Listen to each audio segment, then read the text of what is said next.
Hello everyone, this is Sakib from Sydney, Australia and welcome back to my YouTube channel and আজকে আমি আপনাদের সাথে share করব যে বিষয়টা এটা হচ্ছে আমার সাথে দুইজন স্পেশাল মানুষ আছে ওরা হচ্ছে সিডনিতেই বসবাস করছে এবং দুইজন স্টুডেন্ট সো আমি ওদেরকে জিজ্ঞেস করবো ওদের যে টোটাল জার্নি অর্থাৎ বাংলাদেশ থেকে যে অস্ট্রেলিয়াতে আসছে কোন জায়গায় কেমনে কি করছে ওইগুলো আমি জিজ্ঞেস করব যার মাধ্যমে আপনারা অনেক কিছু জানতে পারবেন এবং আপনাদের রিয়েল লাইফে ওইগুলো কাজে লাগাতে পারবেন।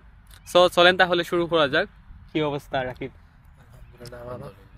আর প্রথমেই ওদের দুজনের নামই হচ্ছে রাকিব। সো দুই রাকিব আমাদের সাথে আজকে আছে, জয়েন হয়েছে। সো আমি শুরু করে দিতেছি যে তুমিও তো অস্ট্রেলিয়াতে স্টুডেন্ট ভিসায় আসছো, আমিও স্টুডেন্ট ভিসায় আসছি, অর্থাৎ আমরা তিনজনেই কিন্তু স্টুডেন্ট। সো আমি প্রথমে জিজ্ঞেস করবো যে আইএলটিএস তো মোটামুটি একটা স্কোরের দরকার যদি আমরা অস্ট্রেলিয়াতে অ্যাপ্লাই করি। এটা লাগবে। হ্যাঁ। সো আইএলটিএসে মনে করো কত হইলে যে আমার ভিসা ইজিলি হইতে পারে বা ভিসা পাওয়ার চান্সটা ভালো থাকে? 6.5 এটা safe zone and minimum 6 and 6 no band less than 5.5. Okay, that's good. আচ্ছা ঠিক আছে। আচ্ছা ধরো আমরা যদি আইএলটিএস এ দেখা দিতেছে 6 মিনিমাম 6 লাগবে বাট 6.5 হলে এটা সেফ জোন। ওকে ঠিক আছে। আচ্ছা আমরা ধরলাম একটা আইএলটিএস পয়েন্ট আছে, দেন তুমি কি মনে করো যে তুমি কোন ওয়েতে আগাইছিলা বা কেমনে কি? আচ্ছা এর আগে একটা প্রশ্ন, যে আইএলটিএস তুমি কোন জায়গায় করছিলা, কোন কোচিং সেন্টারে? আমি মেন্টরস থেকে করেছিলাম। আমার সেলফ স্টাডি ছিল প্লাস অনলাইন। ওকে, অনলাইন। হ্যাঁ, অনলাইন কিন্তু খুবই হেল্পফুল, অনলাইন অনেকগুলো ক্লাস আছে। মেন্টরসে শুধু যে ক্লাস করতাম আসতাম, এটাই। ওইভাবে কোনো গাইডলাইন যে টিপস এন্ড ট্রিক্স ওইগুলা দেওয়া হয় না, ওইগুলা সম্পূর্ণ নিজের। ওরা শুধু দেখাবে যে কিভাবে তুমি সলভ করবা, এটাই। ওকে আচ্ছা ঠিক আছে, আমরা আইএলটিএস সম্পর্কে গেল। এন্ড দেন এটা হচ্ছে এজেন্ট কিন্তু মোস্ট একটা ইম্পর্টেন্ট থিংস। আমরা ভিসা অ্যাপ্লাইয়ের ক্ষেত্রে ওরাই কিন্তু ওরাই হচ্ছে মেইন নায়ক আমাদের ভিসাটা অ্যাপ্লাই করার জন্য। ওরা কিভাবে অ্যাপ্লাই করবে, কোনটা কি, ওদের সাজেশনে কিন্তু আমরা আগাই। সো তোমাদের এজেন্ট কোনটা ছিল? আমি ইউনিলিংক গ্লোবাল সলিউশন থেকে আসছিলাম। আর আমারটা ছিল পিএফসি গ্লোবাল। আচ্ছা, পিএফসি অবশ্য এটা একটা স্বনামধন্য একটা কি মানে এজেন্সি। সো এটা দিয়ে অনেকেই অ্যাপ্লাই করতে পারেন, বা ওদের কিন্তু শাখা আবার সিডনিতেও আছে। আমি নিজেই সিডনিতে আসার পর আমার কোর্স চেঞ্জ করছিলাম, দেন ওদের মাধ্যমে কিন্তু চেঞ্জ করছিলাম। সো এজেন্টের দ্বারা যাওয়ার পর ওরা কিন্তু বিভিন্ন ডকুমেন্ট চায় বা কি কেমনে কি তোমরা। আচ্ছা তো আমি ফার্স্ট তোমার কাছে যাই যে তুমি তোমার যে ডকুমেন্টগুলা ওইগুলা কিভাবে কালেক্ট করছো বা কেমনে কি? মেইন ডকুমেন্ট বলতে হইতেছে যে স্পন্সরের যে ইনকাম সোর্স বা ব্যাংক স্টেটমেন্ট, ওইগুলো তুমি কেমনে ম্যানেজ করছিলা? আমার তো বিজনেসম্যান ফ্যামিলি থেকে বিলং করি, সো আমার বিজনেস অ্যাকাউন্টগুলো ছিল আমাদের, ওইগুলা ব্যাংকে যে ব্যাংক ম্যানেজারকে বলার পরে সে সব ওইগুলো এজেন্সির সাথে কথা বলে দিয়েছিলাম। এজেন্সি যেভাবে বলছে তারা ওইভাবে গুছিয়ে ব্যাংকে থেকে তারা ডকুমেন্ট সব রেডি করে ইমেল করে দিছিল, পরে আমি ডিরেক্ট এজেন্সিকে ওইটা পাঠিয়ে দিছি। ওকে আচ্ছা। হ্যাঁ, আর তুমি মানে টোটাল ফান্ড কত টাকা দেখাইছিলা? আমি টোটাল ভার্সিটির জন্য 75 লাখ দেখাইছিলাম ফিক্সড ডিপোজিট। আর ভিসার সময় 1 করোড় দেখাইছিলাম। এটা 1 করোড় কি দেখাইছিলা? এটা হইছে মানে ফিক্সড ডিপোজিট দেখাইছিলাম আমি। তাই তো এটা অনেক, আসলে অনেক। 1 করোড় মানে অনেক। আমি নিজেও তো টাকা দেখাই নাই, কিন্তু বেশি দেখাইলে আর কি জিনিসটা সিকিউর। আর আমি তারপর হচ্ছে আরেকজন রাকিব, ওর কাছে যাব। আমারও সেম, বাট আমি বিজনেস ফ্যামিলি থেকে বিলং করি না। তো আমার আব্বু প্রবাসী, উনি বিদেশে জব টব করেন। তো ওনার যেই টাকা জমানো ছিল ব্যাংকে ওইগুলাই দেখানো হয়েছে ব্যাংক স্টেটমেন্টে। আচ্ছা, তো মূলত এটা ছিল টোটাল অ্যারাউন্ড 60 লাখ। হ্যাঁ 60 লাখ 50 লাখ 60 লাখ। ওটা তো 1 ইয়ারের কস্ট যত টাকা ওইটা আর কি দেখানি লাগে ফান্ড, আমরা সবাই এটা জানি। আচ্ছা ঠিক আছে, আমরা এটাই গেল। আর তোমার তো বিজনেস দেখাইছো, আর তোমার আব্বার কি? আচ্ছা ঠিক আছে, দ্যাটস ফাইন। আচ্ছা এখন আমরা ডকুমেন্ট সম্পর্কে গেল, এন্ড দেন কোনটা যাইতে পারি আমরা? দেন হচ্ছে কোন জিনিসটা ইম্পর্টেন্ট? ফার্স্ট অফ অল যেটা থাকে ওইটা তো অ্যাপ্লাই, যে প্রসেসটা। হ্যাঁ অ্যাপ্লাই, এজেন্টের মাধ্যমে অ্যাপ্লাই করা। অনেক ইউনিভার্সিটি আছে যাদের রিকোয়ারমেন্টস থাকে, এক্সাম দিবে মানে ইন্টারভিউ, তো ওরা ওইটা নেয়। তারপরে হচ্ছে আমাদের যেমন জিএসটি ইন্টারভিউ। প্রথমে অফার লেটার দেওয়ার জন্য একটা আনকন্ডিশনাল কন্ডিশনাল একটা অফার লেটার কিন্তু ওরা প্রথম দেয়। দেওয়ার পর ওরা রিকোয়ার করে যে আমরা তোমার একটা জিটি ইন্টারভিউ নিতে চাইতেছি। আচ্ছা, বলবে যে জিটি ফাইল করে দেওয়ার জন্য, পরে জিটি ফাইল দিলে তখন ওরা জিটি ইন্টারভিউটা নেবে। হ্যাঁ হ্যাঁ আচ্ছা জিটি জিটি ইন্টারভিউ নেওয়ার পর হুম। দেন ওরা মানে কল দিয়ে বলবে যে তোমার ফিনান্সিয়াল ডকুমেন্ট সব ভেরিফাই করা হয়েছে, অ্যাপ্রুভ করেছি আমরা, তুমি টিউশন ফি পে করে দাও। হ্যাঁ দেন স্টুডেন্ট ফাইল করে টিউশন ফি পে করে দিলে হ্যাঁ হ্যাঁ। ওরা সিওই দিয়ে দিবে, ও আচ্ছা আচ্ছা COE জন্য একটা আর কি অ্যাপ্লাই অ্যাপ্লাই। ইউনিভার্সিটিতে করা লাগে, এজেন্টের হ্যাঁ, মাধ্যমে কিন্তু ওনার- এটা করা হ্যাঁ। হয়। সো আচ্ছা এখন জিটি ইন্টারভিউ যেটা, ওইটাতে কি কি জিনিস জিজ্ঞেস করে বা কি কি কোয়েকশন জিজ্ঞেস করে আস্ক করে ওরা?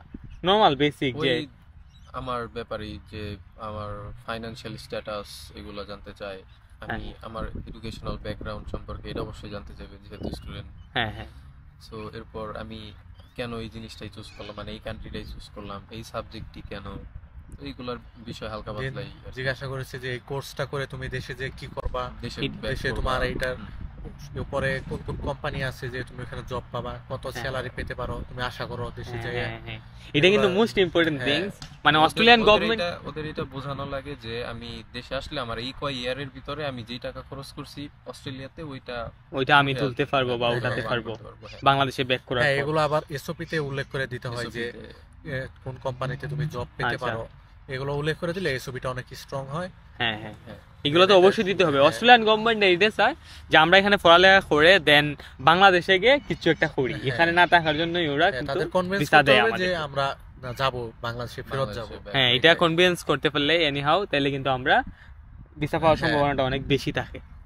আচ্ছা এটা গেল, এন্ড দেন যেটা নিয়ে আমরা বলবো, দেন আমরা তো সিওই পেয়ে গেলাম। সিওই পাওয়ার হ্যাঁ, পর COE আইএমএ অ্যাকাউন্ট খুলে আমাদের যে অ্যাপ্লিকেশন স্টার্ট হয়ে যায় কিন্তু। সো অ্যাপ্লিকেশন স্টার্ট হওয়ার পর প্রথম তো ওরা দিবে, দেন অ্যাপ্লিকেশন ফি দেওয়া লাগে। আচ্ছা তোমাদের সময় অ্যাপ্লিকেশন ফি কত ছিল? আমার সময় ছিল 1,40,000 টাকা। আমার আচ্ছা সময় হালকা একটু ইনক্রিজ ছিল, যেটা আমার 1,53 কি 54 এরকম পে করা লাগছিল এই ডলার rate রেটের অনুযায়ী উপর। আর কি। আচ্ছা হ্যাঁ, আর মানে ডলার আমার কিন্তু সেম আরো অনেক রেটের উপর। রেটের উপরে rate আপ ডাউন করে, হ্যাঁ, বুঝতে পারছি। আর তোমার ইনক্রিজ হয়েছে বলতে এই সময় হয়তো বা ডলার রেটটা একটু রেটটা একটু বেশি ছিল, বেশি ওই জন্য টাকাটা একটু বেশি লাগছে। আর আমার সময় কিন্তু আমি তো আসছি প্রায় 1.5 বছরের চেয়েও বেশি হয়ে গেছে, তখন কিন্তু 50,000-এর মতো ছিল, প্রায় $700 মতো ছিল। হ্যাঁ, আসলে আমাদের সেশন শুরু হওয়ার আগে পর্যন্ত 50,000 ছিল।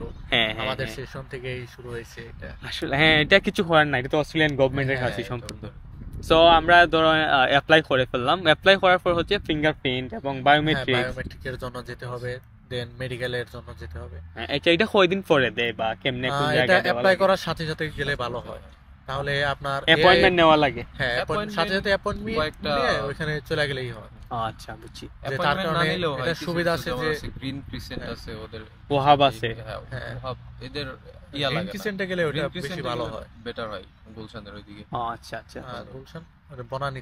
আচ্ছা তাহলে তো ওইটা দেওয়ার পর কিন্তু আমরা কি যদি অ্যাপ্লিকেশন স্ট্যাটাস কিন্তু অনেক সময় চেঞ্জ হয়ে যায়, এটা দেওয়ার পর প্রথম থাকে ইনিশিয়াল অ্যাসেসমেন্ট, দেন কিন্তু ফার্দার অ্যাসেসমেন্টে চলে যায়। হ্যাঁ, হ্যাঁ। দেন ফার্দার অ্যাসেসমেন্ট যাওয়ার পরেই কিন্তু যে কোনো একটা পজিটিভ বা নেগেটিভ রেজাল্ট কিন্তু ফাইনালাইজড হওয়ার পর- ফাইনালাইজড হওয়ার পরেই, হ্যাঁ এটার পরেই তো মানে ফার্দার অ্যাসেসমেন্টের পরেই দিবে ওর জন্য finalize। এটা সুবিধা ওকে যে এআই এ পড়লে ওর ভালো হবে, তাড়াতাড়ি ভিসা হিসাব ভিসা এসে যাবে। হ্যাঁ বুঝছি, অনেক সময় তো অটোমেটিক্যালিও ভিসা হয়ে হ্যাঁ, যায়, দেখা যাচ্ছে automatically visa সব হয়ে যায়। রিকোয়ারমেন্ট যদি ফুলফিল হয় তাইলে আর কিছু Automatically করা লাগে visa না, দিয়ে দেয়। অটোমেটিক্যালি ভিসা হয়ে আর যায়। manually আমার পড়লে এমন একটু long অনেক ফ্রেন্ড processing। আছে যে হচ্ছে ওই মেডিকেল সবকিছু দেওয়ার পরে সাবমিট টাবমিট শেষ, তো হ্যাঁ, হ্যাঁ। ভার্সিটি ক্লাস শেষ করছে, বাসায় আসছে, আইসা দেখে ভিসা ভিসা হয়ে গেছে, ও, 4-5 আলহামদুলিল্লাহ, মাসের মধ্যে আসলেই। ভিসা হয়ে গেছে। বাট অস্ট্রেলিয়া রাইট নাও অনেক ভিসা কিন্তু দিতেছে। হ্যাঁ, হ্যাঁ, তবে জিনিসটা হচ্ছে First যে of all- এর আগে যতটুকু ছিল জিনিসটা তার অর্ধেক চলে আসছে বা কিছু কমে গেছে, কমে গেছে, হ্যাঁ সংখ্যাটা কমে বুঝতে গেছে। কিন্তু পারছি। ভিসার জন্য ডকুমেন্ট গুলা অল রিকোয়ারমেন্ট ফুলফিল থাকলে Proper ভিসা দিতে ওরা বাধ্য, প্রোফাইল হ্যাঁ। স্ট্রং থাকতে হয়। প্রোফাইল স্ট্রং করতে হবে, আর সব ডকুমেন্ট লিগালি ভাবে দেখাতে পারলে ওটা কোনো আর প্রবলেম দেখা যাচ্ছে ইনকাম সোর্স আর হ্যাঁ। স্পন্সরের যে একটা জিনিস, ওইগুলা হ্যাঁ। যদি ভালোভাবে দেখানো যায়, গুছানো যায়, আর এসওপিটা যদি সুন্দরভাবে গুছায় লেখা যায় তাহলে কিন্তু অনেক ভালো হয়। অনেক বেশি আমি লাস্ট উইকেও একটা ভিডিও দিছি যে এসওপি কিভাবে লিখতে হয়, এটা ছিল রাকিবের এসওপিটা, খুবই সুন্দরভাবে এসওপিটা লিখছে। আসলে আমি একদম এটার মুগ্ধ হয়ে গেছি ওইটা দেখে, যে খুবই সুন্দর সবকিছু একদম গুছায় গুছায় লেখা হয়েছে। সো আচ্ছা ঠিক আছে, ফাইনাল অ্যাসেসমেন্ট হওয়ার পরেই কিন্তু আমরা ইনশাল্লাহ ভিসা পেয়ে গেলাম। হ্যাঁ, এখন ভিসা পাওয়ার পরে তো টিকিট কাটার দরকার। হ্যাঁ, So, টিকিটটা অনেকের দেখা যাইতেছে যে ক্লাস শুরু হওয়ার 5 দিন আগে ভিসা পায়, বা অনেকে 10 দিন পর বা 1 মাস পর। যেমন আমার ক্লাস শুরু হওয়ার 5 দিন পর ভিসা আসছে। ও তাইলে তুমি এটা ডেফার করো নাই, জাস্ট না, ওরা। আমার ডেফার হয় না, আমার ডেফার ডেট দিছিল 15 দিন টাইম দিছিল আমাকে, হ্যাঁ 5 দিন পর ভিসা আইসা পড়ছে। আলহামদুলিল্লাহ। সো তার কারণে আমার ইমার্জেন্সি ভাবে টিকিট কাইটা আইসা পড়তে হয়েছে 5 দিনের মধ্যে।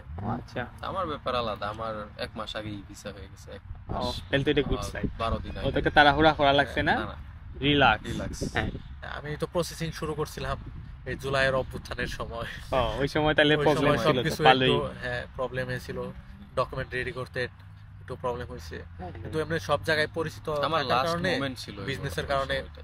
ব্যাংকের আচ্ছা। পরিচিত ছিল, এর কারণে আর প্রবলেম হয় নাই। তাদেরকে বললে তারা অতি শীঘ্রই করে দিয়েছে। ও আচ্ছা, দ্যাটস গুড। আচ্ছা, আমরা তো অনেক কিছু কথা বললাম, thank you both of them. তোমরা দুজনের ধন্যবাদ ওই বিষয়টা শেয়ার করার জন্য। আশা করি অনেকের হেল্প হবে ওই ভিডিওটা থেকে।